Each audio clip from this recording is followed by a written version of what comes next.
Hey, you guys, happy Saturday. Happy Saturday. Welcome, welcome, welcome. We are so grateful for this afternoon to be able, ooh, excuse me, it was not an earthquake. I hit my table. To be able to share these good nuggets that we will be talking about today. Me and a good sister of mine, Cherie Eldridge, we will be talking about dating with a purpose. Dating and being emotionally available while doing so. For those of you who do not know me, my name is Tamara Johnson. I am the founder of Make It Rise, Rebuild Intentionally and Strategically for Effectiveness. Our vision is to create a movement where we're changing the view of how society has defined marriage.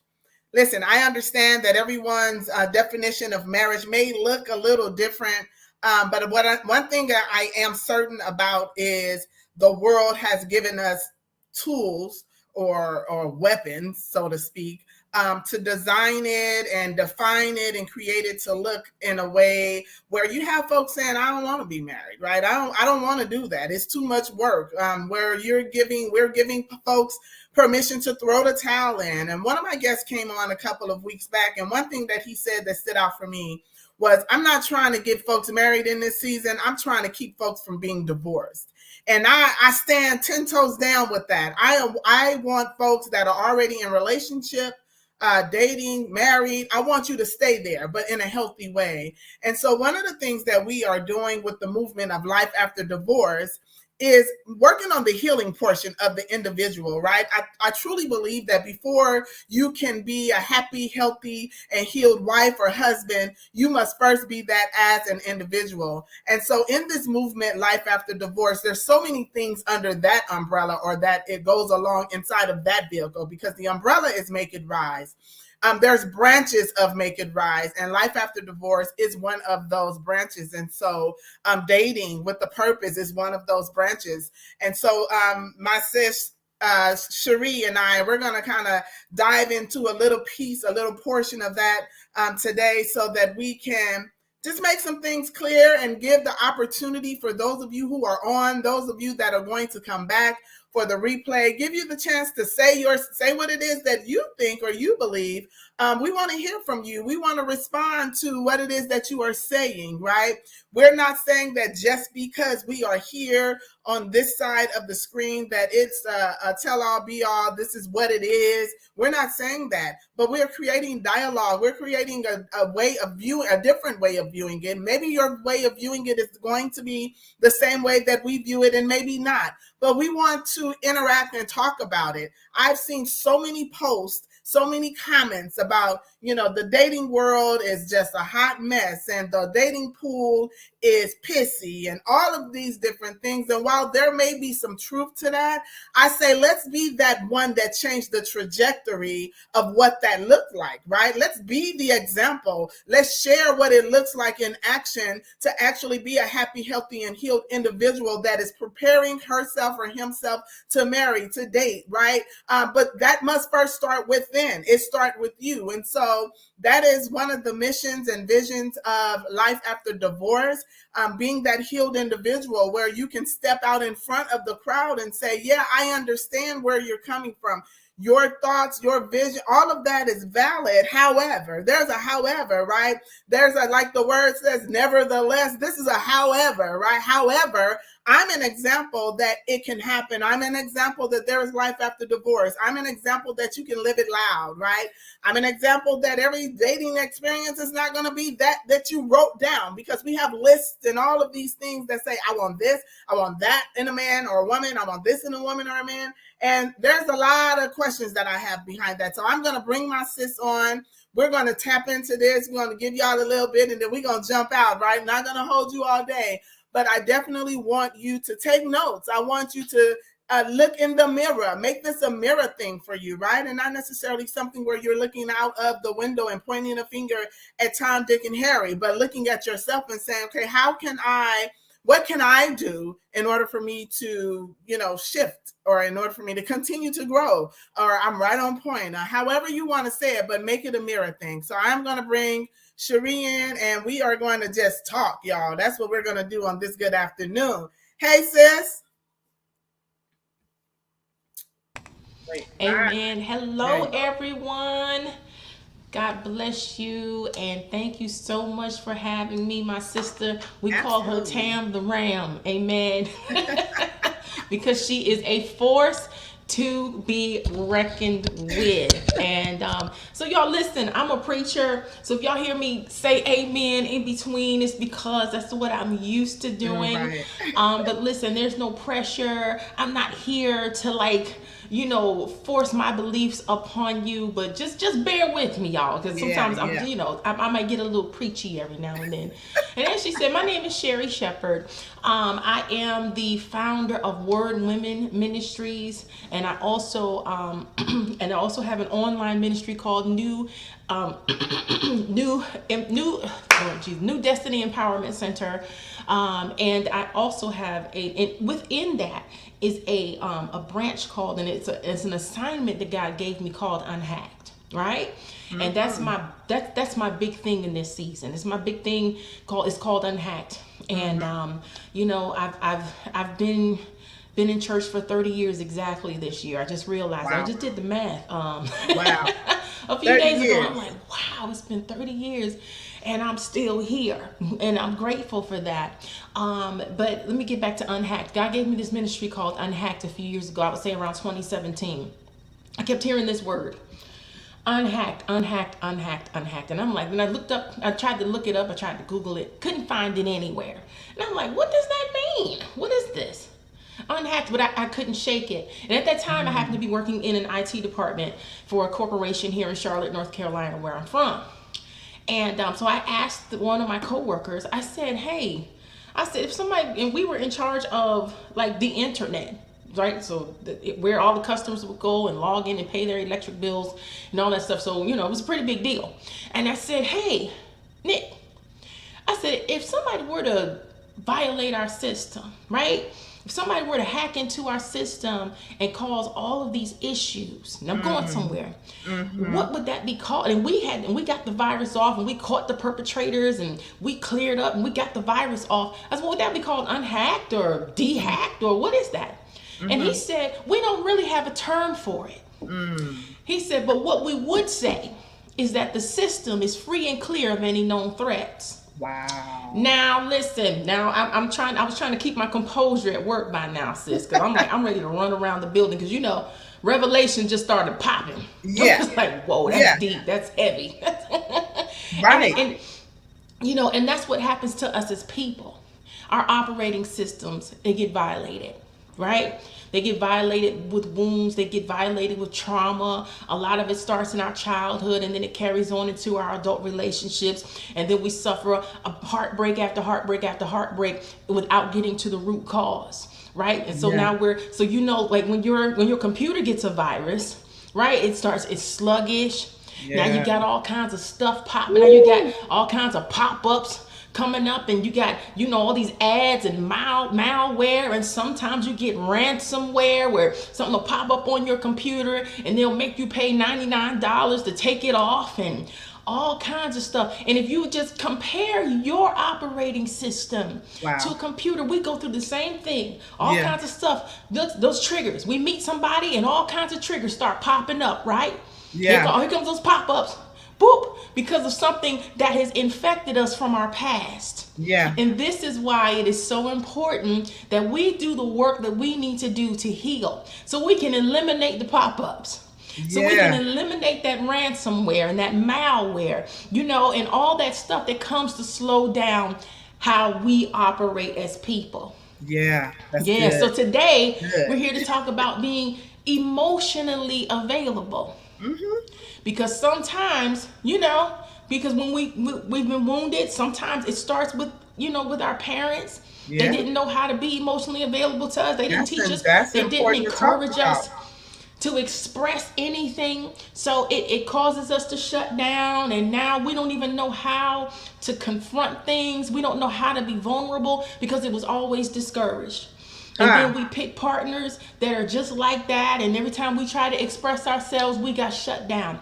Things happen. It could be different scenarios for different people. And only you would know what it is that would cause you to be emotionally unavailable. But it's so important that we get to the bottom of what makes us, like I always say, what makes us tick. What's Yeah. going on within our operating system. Yeah, that's good. So let's just talk about what it means to be emotionally available Let's first, talk right? about it. Let's dive into that thing. There's a couple of things that you shared as it relates to the unhacked. When I think about that word, and I love that story. I love how just God just does what He do. He will Mm-hmm. allow us to be in any arena and be able to attach His work to it. Right. My first Yes. book, The Marriage Policies and Procedures, the title of it was born at as a result of me working in internal affairs with the sheriff's department and knowing that the employees had to adhere to the manual policies and procedures, right? And God Mm-hmm. said the same thing that occur as a result of them doing the opposite of what they signed off to do at work, it's the same thing that happens in marriage, right? So I changed manual to marriage. So God Okay. will work like that. And as Yeah. I think about your term unhacked, right? In order for something to, so when we think about just the first piece of that Mm. remove, right? Come on. Yes. Remove, like just those two letters, so small yet so big. Knowing that if something is not removed, the hack will continue to be, Come right? on. Come And on. if we do not do the work, as you said, to be emotionally available, which is what we are talking about today. We're talking about dating with the purpose, but before we can date with the purpose, we must understand the definition of being emotionally available, right? First of Yes. all, let's talk about just being available emotionally, um, detached from dating. Let's talk Mm-hmm. about the individual, right? And Right. the only way that we can get there is by stopping, pressing pause for the cause, and the cause is to look in the mirror at yourself. That's As it I right there. often say, we can look out the window all day long and point the finger and say, Johnny did this, my mama did that, my daddy did this, and that's why I do this. But I am Right. removing all excuses today. Come And I on. am saying, let's grab a mirror. Let's grab a mirror and look in it and say, okay, this is where I'm at. This is my location. What do I need to do? What Right. work does Tam need to do? I'm making it That's personal right. for me today, y'all, because I am in the dating with a purpose phase or season of my life. So I got to make it personal. So this right here, if it's for y'all, awesome. But I am telling you that it's for me first and then branching out to you all. So that is why I brought my sis on because I know she keeps it real. We keep it real with each other when Oh we yeah. are whether we're on here together or we're doing Mm-hmm. our separate thing. She don't call me what you call me Ram the what? Tam the Ram. She don't call me that for nothing. Listen, because she's experienced a side of me that is very passionate about what God has called me to do. And so Yes. one of the things he's called me to do is help us get, as in her words, unhack, and in mine, Yes. rebuild, right? So Amen. says if I asked you without us like reading off in the dictionary what emotionally available, what is that to you? How would you define that, and what does that look like in action? I to me, at this stage in my life now that I have more of an understanding of it, it's loving yourself enough to be yourself. It's loving yourself enough to be able to feel free to say how you feel in a respectful, calm, loving way. It's being able in the terms of a relationship, being able to express yourself, be it express your love, be it express something that displeases you, or just being, just being free. To me, it's being free to really be yourself. And sometimes when we're scared of being rejected, we hold parts of ourselves back because we're afraid deep down inside that if we do, we're going to run the person away, or somehow they're going to retaliate, or they're going to be angry with us, or something like that. When and I told you I'm probably going to get a little scriptury on you. When Jesus died that we can be free, we can have life and have it more abundantly. So sitting around in bondage here in your mind and in your heart, I just don't believe that's the way that God wants us to be. You know, we have to be willing to be able to be bold enough and to feel free enough to talk and to be with our partners, especially about how something has made us feel without the deep-seated fear of being rejected or thrown away. And we have to get to the bottom of where that's really coming from. Where is that really coming from? Why are you afraid that if you say something, you're going to be rejected or you're going to be turned down? Why? Where is that coming from? So to me, that is my definition of being able to be emotionally available. And are you so afraid to love again that you don't let anybody in? Are you so afraid of getting hurt or rejected that you don't give anybody a fair chance? You don't let them you let them in a little bit, but as soon as you start catching real feelings, all of a sudden the walls start coming up, right? Why is that? It's because there's a fear there of getting hurt. And it's okay to guard your heart. The Bible tells us to guard our hearts with all diligence, for out of it flows the issues of life. But I also believe there's a line there, right? Sometimes you can guard your heart so much that no one can get in. I told a friend of mine, I said, listen, it's great that you are protecting yourself. I said, but here's the thing about those walls. You're building them and you're keeping people out. But the higher up you build the wall, watch this, you're walling yourself in as well. So now you're defeating the purpose. So now you're walking around alone desiring love, but you can't let nobody can get past your wall. Mm-hmm. You know, and sometimes and it's all because it's all fear-based. Most of it. Fear manifests itself in so many different ways and so many different directions. But we have to get to the bottom of it, because the Bible says again, y'all, God has not given us the spirit of fear, but of power, love, and of a sound mind. One mind, one way of thinking. And I had to read that scripture a little differently, Tam. It says a sound, I always say, and of a sound mind. But then he's like, no, a sound mind. Double mind. Are we double-minded when it comes to being able to receive love? Are we on one hand saying, yes, I want to be in love and I want to be in a great relationship, and then on the other hand, but I don't really deserve it, or somebody's going to hurt me, or we have to be able to get to a place in our lives where, number one, we know that we're deep down inside, we really know that we're worthy of it. Yeah. And recently I'm sitting here like, I thought that I was worthy of love. I thought that. See, because we get it mixed up, because we have a desire to date, and because we can go out on dates, and because we can like someone. That I found out that doesn't really mean that you really are emotionally available. Yeah. That doesn't really mean that you, I can go on dates and I can key and ha and laugh and have a good meal. Watch this, but am I? But that does not mean that I'm emotionally available, right? Mm-hmm. Mm-hmm. Now, I do believe in taking things slow. I don't believe in moving too fast, because, even Steve Harvey talks about 90 days, right? Yeah. I mentioned last night on live I did last night with my sister, Apostle Tamika Sweat. I talked about how, after about 90 days, it's when you start to really see the real person. I'm not talking about that, but I'm talking about when you see the real person. And you see that the person's a good person.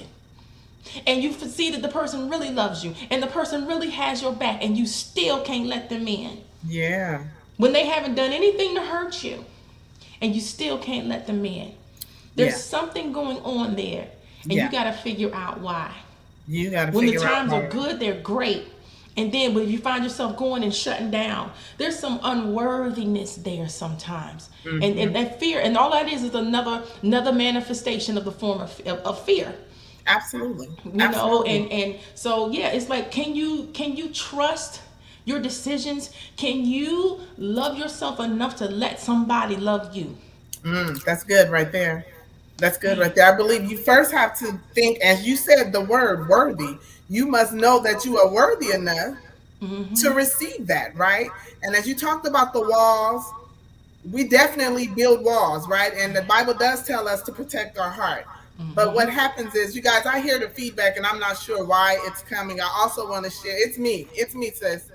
I also want to share that I didn't know that some work was going to be done on the outside of the home today, and so y'all might hear some hits and beats and all that. So I apologize in advance. But when we share about, that's good. When you muted it, I don't hear the feedback. So when we share about, when you shared about building walls, right, protecting our hearts, we're not saying not to do that. It is wise to do that, right? It is wise for you to have on a lens to look for what is coming, but it's not wise to build walls that's actually building a prison for you.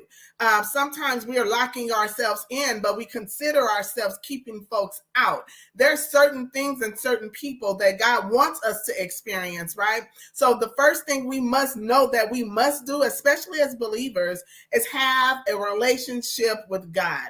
He is your friend. He is going to tell you what it is you need to do, what not to do, who you need to let in, who not to let in, right? And here's this. Hear me when I say this. Even sometimes he say, let him in, let her in. He's saying in this season, right? He's not saying let him her in forever. And so what we tend to do sometimes is think that a season is a forever for us. And that's why it's important for us to hear God in everything that we do. You also talked about that rejection thing. Rejection is big, and that comes from, as you said, the fear. It could be past relationships, it could be childhood trauma, but we must first deal with that head on before we desire. You can desire it all day long before we can bring in another person to include them in this traumatic experience of us, because we're dumping on them, right? But here's the thing, sis. What if I jumped into a relationship, I got into this relationship, and I didn't begin to learn that there's some work that I need to do until I got into that relationship? Because here's the thing. Oftentimes we feel that we are healed, happy, healthy, whole, all these things. And it's not until you put in position to respond as that or not, that you realize there's still work for you to do. There's a lot of, I say, there's a few options, right? You can say, okay, wait, I gotta stop. We gotta stop. Pause. I have work to do. You can say, I have work to do. This is what I'm going to be doing. How we've been moving may look a little different for a bit, but I'm asking that you support me in that, right? I'm asking that you be my friend first in knowing that I have work that I need to do for me, and then it's going to benefit us, right? So there's so many different angles. Or there's some folks that just don't talk about it and keep moving in that and continue to build that trauma, right? And it's not healthy for neither parties. And Mm-hmm. so we need to know the healthiest thing is admitting to it, knowing your location, right? Your location, this is where you're at, right? This is where you need to go. Write out the vision. Where are you planning to go? And sometimes you may not necessarily know what it looks like getting there, but write something down, make a plan. And as you go, because of the relationship that you have with God, he is going to say, no, daughter, no, son, that make a left right there instead of that right. And this is why. Or sometimes just make a left. I don't need to tell you why. What I'm working on you right now in is your faith and trust and belief in me, right? So I'm looking at a comment now, and I'm gonna read that in a second. Okay. I really believe that going into a relationship, dating someone, and you're not emotionally available comes with so many different layers of working through that thing. What's your take on that, sis? I completely agree. And what I was going to say to add to that is being emotionally available for someone else begins with being emotionally available for yourself. It starts right there. Of being able to acknowledge, like you said, hey, sometimes, like you said, sometimes we don't know until we get into situations and something triggers something, right? And then that pop up that I spoke about pops up, boom, because because that thing we got hacked with earlier in life, it pops up. You have to be willing to be emotionally available with yourself and with God, like you said. Like, hey, where's this coming from? Okay, okay, this is new. I wasn't expecting this. I just went through this a few months ago. I wasn't expecting this to pop up. I didn't know where this came from. So you know what, God? Okay, okay, I see this. I see this, God. What is this? Where's it coming from? Where's it coming from? Because I am willing to acknowledge, hey, I was wrong right here. Hey, I didn't realize that I was doing X, Y, and Z. I didn't realize that, God. So hey, I got to be emotionally available with you and with myself, and start to begin to speak positive things over yourself to replace those thoughts that have been placed in your operating system / your subconscious mind. You got to start to reprogram yourself, and that's going to require acknowledging, hey, this is where I am. Maybe I didn't have it all together right here like I thought. Guess what? And we heal in stages. And I think this is a big problem a big mistake people make right here. You can heal on one level in one season, right? But then something else pops up, and guess what? And you have to do some more work. We have never arrived to the point when you can't where you're like, hey, I made it in this area. No, no, no, no, no, no. Because you can tell by the things you do. You can tell by what gives you anxiety. You can tell by your suspicions. You can tell by if you're stalking that man's page. Come on, somebody. If you're looking at every woman that's in his comments. Come on, you looking on her page to see what's going on. Come on, you can tell by that kind of stuff where you really are. Those are those pop-ups I'm talking about. Boop.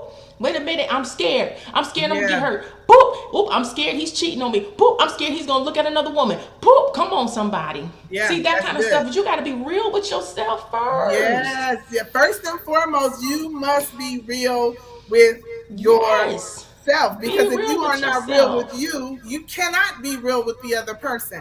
And as hard as that may be, as challenging as it may be to share a weakness, right? Yes. Or not even a weakness. I don't even want to consider it a weakness. It is just a part of who you are, but it doesn't necessarily say that this is where I'm going to be forever. As you talked That's about right. healing in stages, right? I know when I went through my divorce, I know for a fact I healed quicker in the area as a parent, right? Because that was something that I worked on daily. I had to. It was in my face every single day. So I had to do that versus healing in an area where I can date again. So then when I began to date again, right, I realized that, woo, Tam, there's still some work that you have to do. There's still some healing that's needed. And even today in my day with my guy that I date right now, I know for a fact that there's still a little work you need to do in this area. It doesn't make it a bad thing. It doesn't make it a good thing, but it is a thing. And if we aren't able to acknowledge it, you use the word acknowledge what it is, right? Get to the why to the what. What's the why to the what, right? We know what it is, but why are you there? And once we begin to tap into the why, right, now we can do the work. There's some things that my guy says to me that, like, yeah, but Tam, I said that already, right? Like, I keep saying that, like, it's not like this is a secret. It's not like I'm keeping it to myself. I've shared with you how it makes me feel, right? So now it's a mirror thing for me. Okay, why do I keep doing that, right? What is that thing about? What is that attached to? Is it detached from him? Is it attached to him? Is it me? Is it childhood? Is it past hurt from my ex-husband? It's like, what is that thing, right? And every time it's said, I see a layer of it being removed. But guess what? It all lines back to Tam, right? How I did not deal with something, right? And now I'm like, that pop up. Now I'm like, bam, you gotta face it, T. You have to face it. And while I can say, but you do this and you don't do that, and that's easy. That's easy, because what I'm doing is what we do oftentimes while we're dating. We deflect and we try and take the light off of us, and we want to share and show what it is that the other person is doing. While that may be true, But it starts within here. Right. As we talk about healing, right? And to be a happy, healthy, and healed individual, Come self, on. one, not the couple. So when you get together whole and whole, you become a pair. It's like Exactly. shoes, right? It's like a Exactly. pair of shoes. No one is going to that is mentally okay. No one's going to put on one shoe and walk around for the day and say, I'm good. No, you need a pair of shoes. That is a whole shoe. That one shoe for the right foot is an entire whole shoe. That one shoe for the left foot is an entire whole shoe. It's not half of the shoe. It is a shoe. But the relationship of the two shoes is a pair. So we must first be as an individual, whole as an individual. And then when we get with someone, we marry someone, we become one as a pair. It doesn't, I hate to hear you bring 50, I bring 50. No, you bring 100. I bring 100 of who I am, right? And our hundreds are going to look different. So let's get out of expecting ourselves from the other person, because it's not going to happen. You will have some things, bits and pieces about the other person that you are compatible. Listen, you are compatible at, but there should be all of everything wrapped in suitability versus compatibility, right? And you Suitability, become my a God. pair and not expecting that person to complete you. I hear that often. He completes me. She complete me. You should be completed already.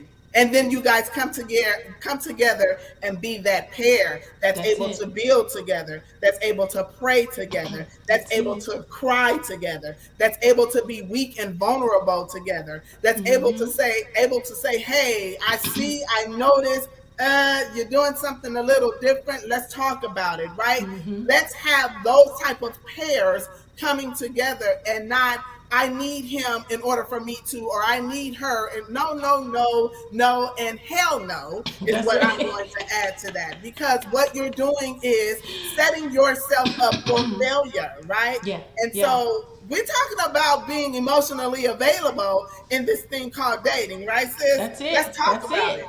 That's it. And it is so true. It's like you were, let me just pick up with that whole thing of he completes me. I'm stronger. My grace is really strong for women, but this goes for the men too. Yes, there is a season. I mean, the Bible makes it very clear that that the man needs the woman too, right? So there is a biblical aspect to needing other people, but I also want to point out that when God created Eve, she was whole. She didn't come, she just showed up, but she was whole. God took her out of Adam, and he made a whole woman. You don't see many places in the Bible, not many, where a wife went out was just feeling like she just had to have this man, except for Leah. That's the first thing that pops in my mind.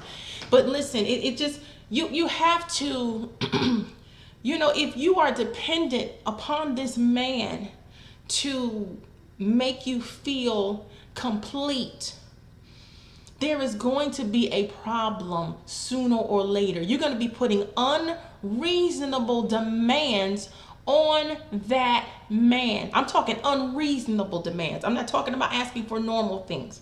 But you're going to be putting unreasonable demands on him. You're going to end up being a distraction to him. You're going to frustrate him. Listen, and we understand there's an element there where we do make each other happy. But we're talking about being whole, right? We're talking about being whole. It is not his job to make you feel to make you feel like you're complete. Like you gotta learn how to be a happy woman, whether you have someone or not. And that was my struggle for a long time. I was feeling like I'm incomplete. I don't have a man. I don't have a man to do this, and I don't have a man. I mean, I'm just telling y'all what I was doing. And I don't have a man to. I mean, just walking around, just all pitiful, and just and pitiful. But I'm trying to preach. I'm pitiful and acting all incomplete. Baby, God just took me through another, here we go, layer of healing just now, just recently this year, because I'm just like, what is going on, God? What's going on? And I just asked him. I spent 30 days, I went on a whole 30-day consecration. I shut everybody off. I cut it, I mean, I wasn't entertaining conversations, especially not about men, none of it. I said, God, I need to get before you because I need you to talk to me about me. We got some more work to do. I know I've made some great strides over the years, right? I'm not shortchanging myself and acting like I'm just so beat down, but I know there's something going on here. What is this? And God began to talk to me about me. You understand? And that takes what does that take? That takes vulnerability to be able to say, God, what's going on here? When you find yourself in patterns and the same thing keeps happening over and over again, I got news for you. You're the common denominator. And you got to be willing to own that. Right. Be vulnerable with God. Find you a good pastor and prayer partner or somebody qualified to help you unpack that. Right? That's the new word now, unpack it. Let's unpack it. Right? So we can deal with it. It's like you gotta learn, and that right there takes emotional availability to be able to say, hey, I don't have it all together right here. Get rid of the ego. Get rid of the ego. Get rid of the ego. And it doesn't mean that it doesn't make you any less of a woman. It doesn't make you any less of a woman of God. It doesn't make you any less of a man of God. It just means, hey, God is taking me through. He's taking me to another level, and this stuff can't go with me. That your perspective has to change enough to be able to just be vulnerable. Be like, stop looking at it as a negative thing. Stop being prideful and acting like you got it all together. I'm a bad woman, and I'm a bad. Now you know how the women in the world. That's their term now. I'm a bad bee. I'm like, I'll never be that. I'll never be a female dog. Are you kidding me? No. I'm a queen. Come on. I'll own that label. But we label, we go with these crazy labels, and we got our heads all puffed up and we got our noses all in the air, but we can't be humble enough to say, yeah, I got it going on financially, but hey, but something's going on here. But why do I get so angry when a man does something to me? Why do I do the neck roll? Why am I bitter? Let's hone in on one word you just used. Unpack. Humble. Humility. Let's talk about being humble enough, right? To say, as we talk about location, let's talk about humility. Let's talk about being humble enough to say, it's me. Come on. Let's talk about being humble enough to take ownership of it being the common denominator of why we keep tapping into this particular thing, right? Understanding, even if we are saying to a person, you keep doing this, right? What am I doing in response to that? So what I'm doing today is making this a mirror ministry. What I'm doing today is making sure that I'm not giving them, the listeners, permission to point the finger at the other person. Right. Even if I'm saying, hey, you know what? I keep noticing you do this thing, you do this thing. I'm still saying, look in the mirror and ask yourself, why do you keep saying to that person that? Are you being an example of how not to do that? Are you being an example, right? We all have a role to play in this thing, right? So I'm going right back to the mirror. So if you are the person that keep doing the thing that is offending the other person, fix it. If you are the person that keep pointing the finger at the person that keep doing the thing, fix it. What does fixing it look like? And I'm not saying fixing the other person, because everybody has to take ownership of their part. So if I see something in my guy that I'm like, my goal is to be the example. My goal is to speak life into that thing. My goal is to speak to the person that I know God created and designed versus what I see all the time. Yet, giving myself permission to say, this is what I see. But that's not what I'm going to continue to harp on. I think I want to shed more light on who God created him to be versus who Tam see. Right. And build from there and be the example. That's working in itself. It is hard to be an example of something that you are just like, okay, you should get it. You should get it. But being the example of how to speak with love, how to lead in love, how to be patient, how to be kind, how to be caring, right? How not to be boastful, how to forgive, how to do it the way that God says it should be done, how to be a friend, right? How to be a good listener. All of those things take work. I want us to pull up some of these comments because I see them flowing and they're good. There's one Yes. that's up. Miss Kim, she says, I had to fall in love with myself before I could expect someone else to love me. I had to respect myself before I could expect for someone else to respect me. It starts with self. That goes back to that mirror. That's it. That goes right back to that mirror. Thank you, Kim, for sharing that. That was good. She says it was a Amen. hard conversation that she had to have between God and herself. Humility, you got to humble yourself down. You got to remove all of the layers of the stuff that we put on that we think people need to see in order for us to tap into where we really need to be. Branisha says, sis, me too. I had to get healed. It was something Amen. that you shared. I remember you were talking and she said, yeah, me too. I had to you were talking about consecrating. You had to just kind of pull out of having conversations with certain people or certain groups or people in general so that you Everybody. could tap in with God. And I remember that's Yep. when Yes. that comment came up. Thank you, Branisha, for sharing that. Mel says, preach, get your mirror ministry on. That's so where I am. God has set me down from dating until I work on me from the inside out. He has me on a journey of being healed, whole, and healthy. Somebody type that in the comments.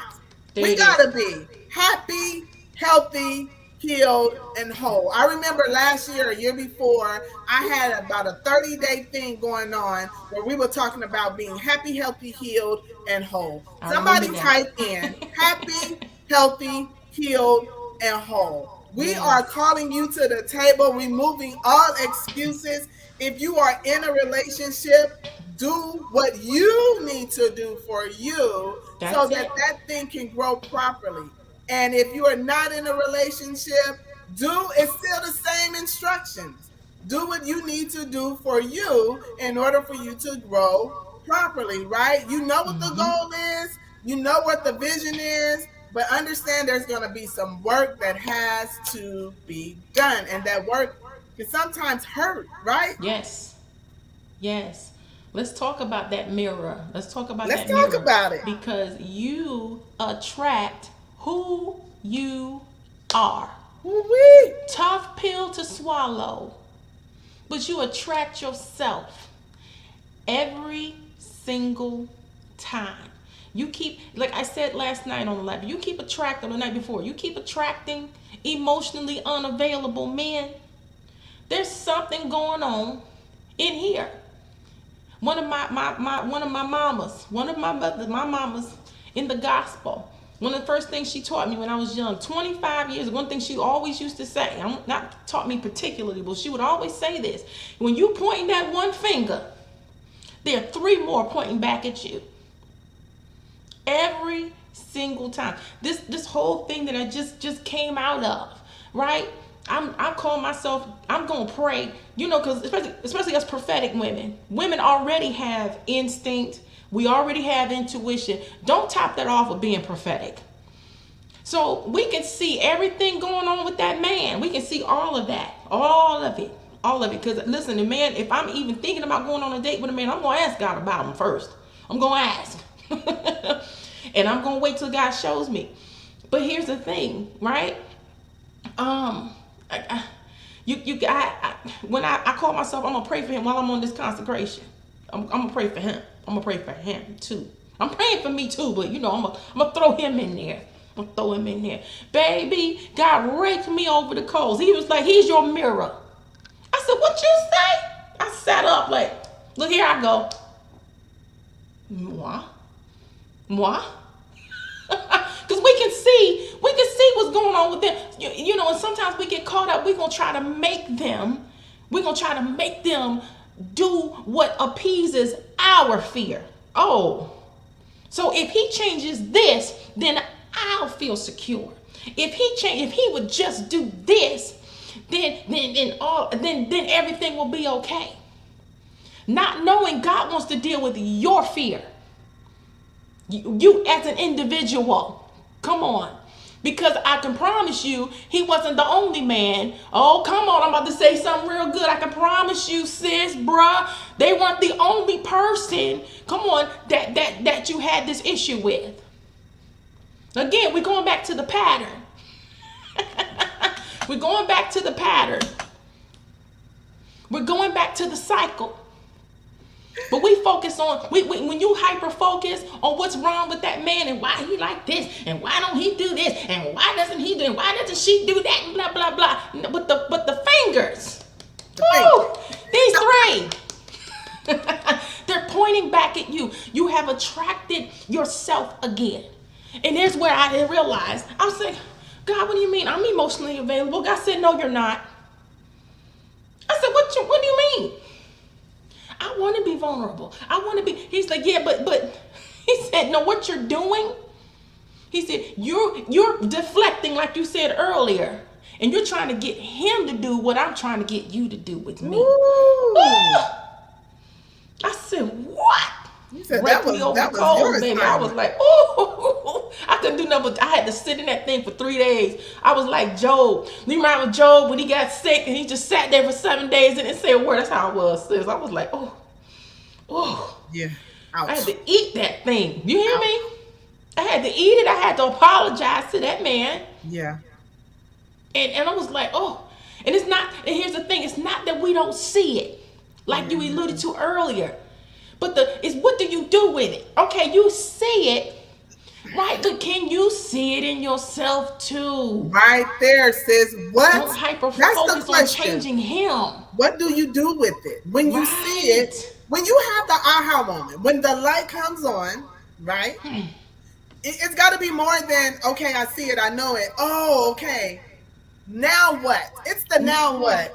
Yes. Now, what do you do when you know that who sing that? Anita, it's been you all the time. It's been you all the time. Listen, what do you do? What do you do with it? Now what? Right? Now that I know, now that I have this reality check, maybe I had to bump my head a few times, but okay, wow. I see it in a different light now. Now what do you do? This is me. This ain't in the Bible, and maybe it is in some form. I say, when you have that moment, first and foremost, especially if you have been going against what the other person has been saying, go apologize. Yep. Go and make that right, especially if you want to continue to build in the area with that person. But this apology is for you. It's for you. Mm-hmm. Even if that relationship is not relationshiping.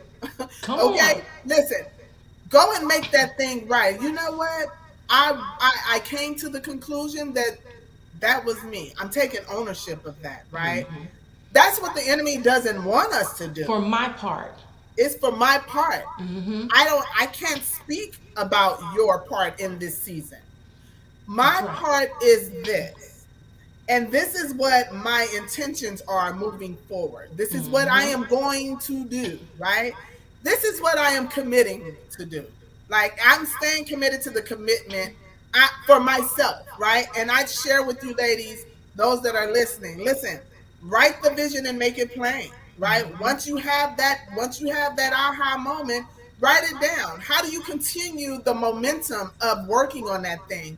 Because what I've learned is sometimes we can get a little comfortable and something else come up, and now we get focused on that. So what I've learned also in this thing is that you must take this on and the new thing as well. You don't leave that behind. It's just like you saying earlier, like, okay, so just say you get to a point where you feel like you're healed. Do you stop working in that area?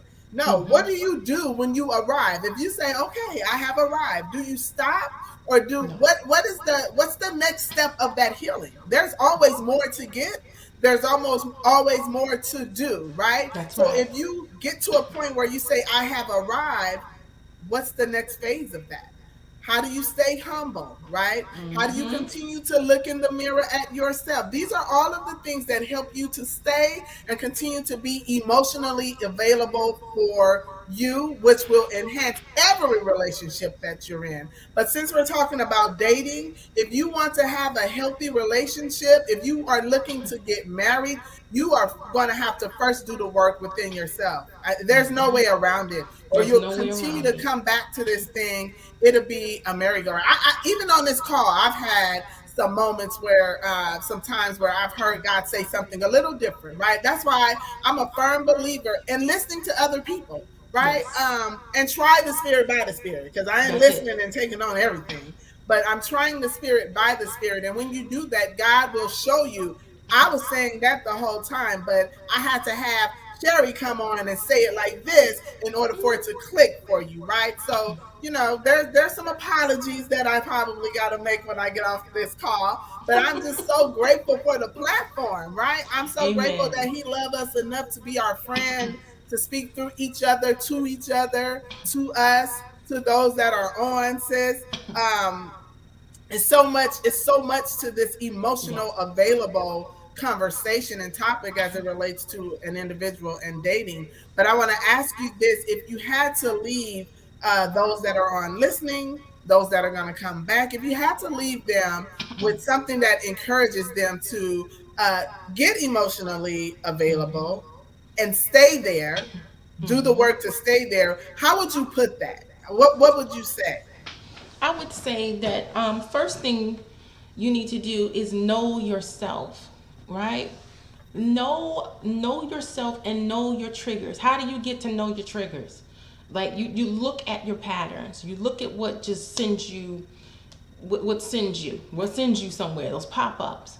Notice the pop-ups and then get the tools that you need to conquer the pop-ups, right? All those things that trigger you. Get to the root of it so you can learn how to pluck that stuff up. Number one, I'm a prayer warrior. Number one, I'm gonna hit it in the spirit and I'm gonna hit it in the natural. You understand? Yeah. I'm gonna bind and loose. I'm gonna command that thing. I'm gonna break generational curses. I'm gonna do all of that, and then I'm gonna do the work in the natural. I'm going to replace those thoughts. Get to know what your attachment style is. If you don't know what attachment styles are, look them up. There are 4 attachment styles, right? And a lot of us that are like me, with that anxiousness, and you're trying to fix the other person. You're hyper fixated on what the other person is doing, and you doing all this stuff. You watching who's saying what and watching their pages and why. I put a video up a few days ago. If that person doesn't call you within 2 hours, you wondering where you start freaking out. That's an attachment style, and there's a reason you're like that. Are you avoidant? When you start getting close to someone, avoidant attachment style, so you run, so you shut down. You have to know that kind of stuff, so Yeah. you can arm yourself with the tools to conquer that. Because if you don't get to the bottom of that stuff, it's going to be hard for you to be emotionally available. You're going to keep up with the negative patterns. Number 2, you got to know your trauma style. Your trauma style too. There are 4 of them. What do you do? Your trauma responses. That's the word I'm looking for. Look that stuff up. We go to the doctor when we have an ailment within our body, but we don't like to talk about psychology in the church. Nah. Look up what your trauma responses are. Are you one that fights? It's fight, flight, fawn, and freeze. Do you fight? Or because if you fight, you probably had to fight all your life. Come on, Oprah. All my life I had to fight. Come Right. on. And so now Yeah. you're 56 and you're ready to fight all the time. As soon as somebody says something to you, or that man or woman does Bucking something that up. displeases you, you're ready to fight. Yeah. And you don't listen when you're doing that, because Yeah, you're you too busy can't. trying to change them and get them to bend to your will. You got to get to the bottom of why you're like that. Do you freeze? You just because of trauma. Now you're scared to say anything at all. Or you fawn. You do whatever it is to please that person at the risk of displeasing yourself. Right? You got to get to the bottom of that Yeah. stuff. And you need to know what your love language is. You better. Look up the 5 love languages by Gary Chapman. What is your love language? See, Yeah. you got to know yourself right? To teach about And all of yourself. this stuff that makes up who you are, so that you can learn to have the tools to become more emotionally available, and so that you can pick the right partner that you can be emotionally available with. Yeah, If that's that man good. that cannot speak your love language, ladies, he might not be the one for you. And it's okay. That's the thing we have to realize. It's okay if that guy is not it. You can't, this just because you get a crush on somebody, that doesn't mean you don't always have to stop right there. They might not be the one, Right, right. you know. But is that person willing to understand the stuff about you? Does he listen to your needs? That kind of stuff. But if you don't know what your needs really are, how are you going to tell him? Right? How are you going to be able to express that? It's beyond wanting companionship. Yeah, It's beyond wanting somebody you can cuddle with. yeah. Come on, when we're talking about marriage, when we're talking about dating with a purpose, we're not That's a lot dating of just to work. have companionship. We are Right. dating because we want to be happy. A lot of us are on round two here. Yeah. Come on, you Yes, know, and we've learned some things from round one. And indeed. so now, listen, but we have a better understanding now of who we are. And when you put all those tools in place, when you begin to do things like journal, when you begin to speak life over yourself, and like I've been saying, when you come out of, I'm tell you what God told me after this 30 days were over with, when you come out of agreement with the brokenness, when you Woo. stop agreeing with what happened to you, when you stop agreeing with the pain, when you stop speaking over yourself, well, this is just the way I am. Ha. Get to the bottom of what makes you tick, and then you're gonna start speaking the opposite of that. Yeah, change the verbiage, That's because right. instead of saying it happened to me, it happened for me. Come Because on. what it Come did was on. put me in position to begin to think a little bit differently, go Mm-hmm. deeper into who I am, whose I am, why I am, like Come my on. purpose, all of those things, right? But Mm-hmm. we will sit in a pity party and we'll talk about he did this or she did that, and and woe it's me. That's what it began to sound like, woe it's me, That's right? right. We got to push through that by changing the verbiage of Change your the language. occurrence, change the verbiage of the experience, right? Mm-hmm. So that we can grow from it. Like, it Mm-hmm. happened. You cannot go back and change it.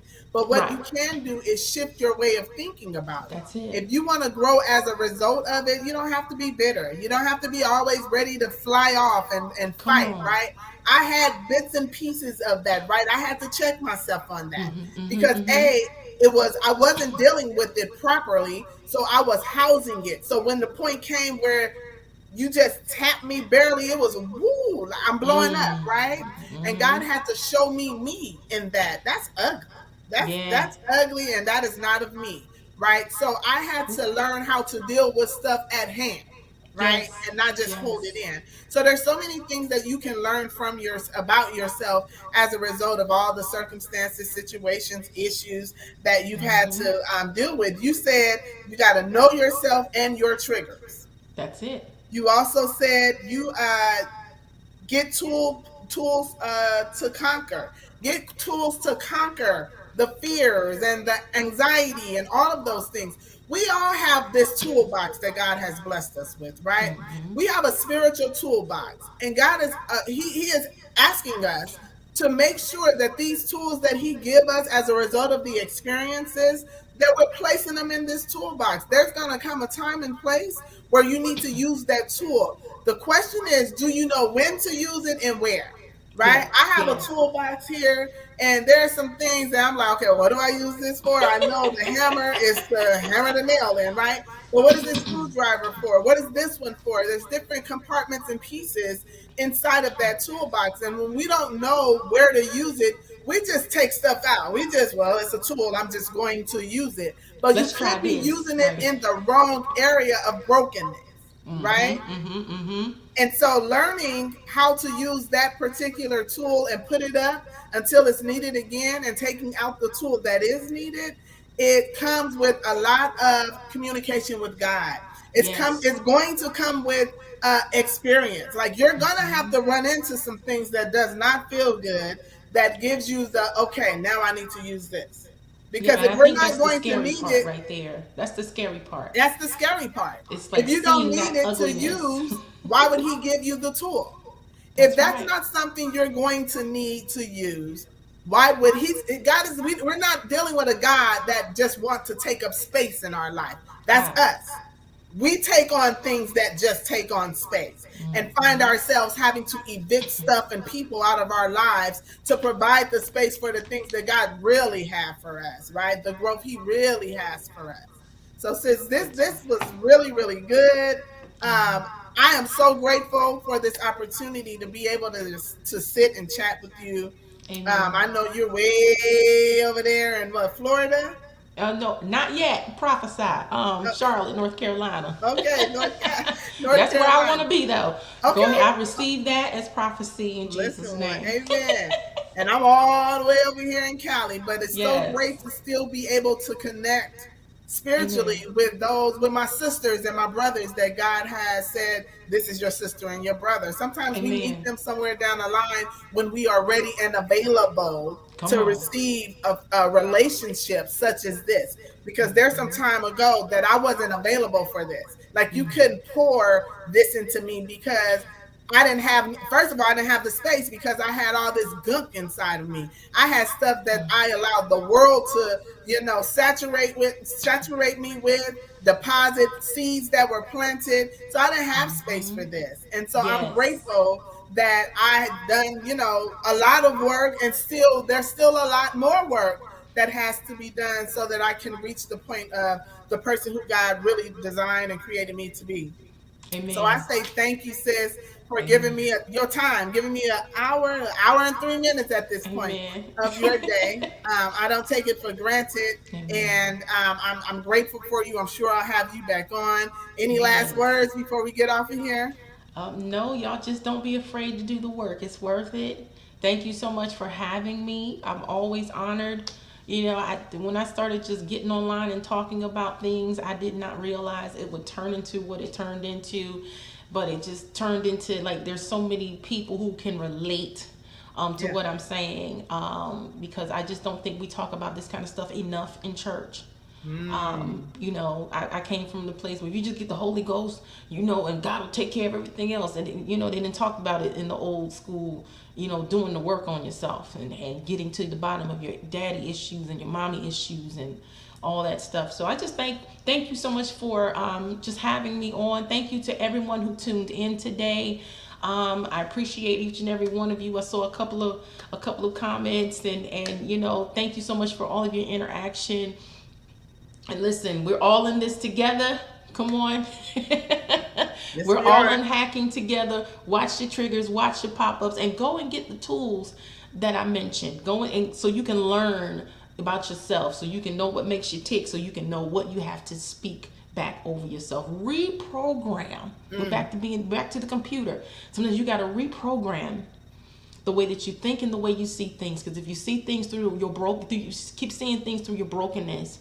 Listen, you're always going to be paranoid. You're always going to be overreacting, seeing things that aren't even really there, seeing it from a negative place, Yeah. based on your past experiences, and you're Yep. gonna misjudge. You're gonna miscategorize people. So that's why it's important for us to do the inner healing. So, if anything, I would just say, do the work. That's good. That's a good way to leave us.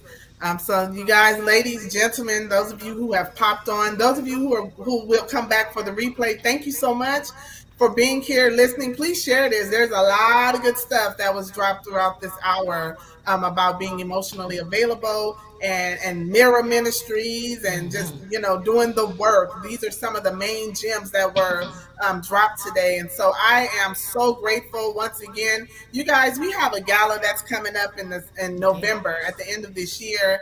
I am asking for those of you who are in Cali to join us November 4th. We will be at LAX Embassy Suites. It is a celebratory thing, right? So in the daytime, we're doing a conference where those who have locked arms with me over the past show or done some things for my workshops. They're going to come in and talk about what healing looks like in action. They're going to talk about the work that they did, right? Giving you another set of tools to use. But the evening is going to be a celebratory thing. I want to celebrate those who have done the work. And listen, you don't have to be a divorcee in order for you to be a part of the movement. You have to be a person who believes in the movement and is willing to support the movement, right? Maybe you know someone who has been divorced before. Maybe you've never been divorced. Again, we're not trying to get everybody married, but we are definitely trying to keep you from being divorced. And if you have been divorced, we're trying to get you to the healed place. So if you want to do it again, you'll be happy, healthy, healed, and complete and ready to step into that thing, that new thing, a new person, a new creature, whole, right? And so again, November 4th, tickets are available. Early bird tickets will end the first week of August. And so we want you to be in that place with us. I want to love on you as the founder of the movement and just say thank you. But again, thank you all for joining us today. We know that you could have been a million other places in this hour, but you chose to be on with myself and my sis Cherie. We love you and we will be seeing you soon. Bye, you guys.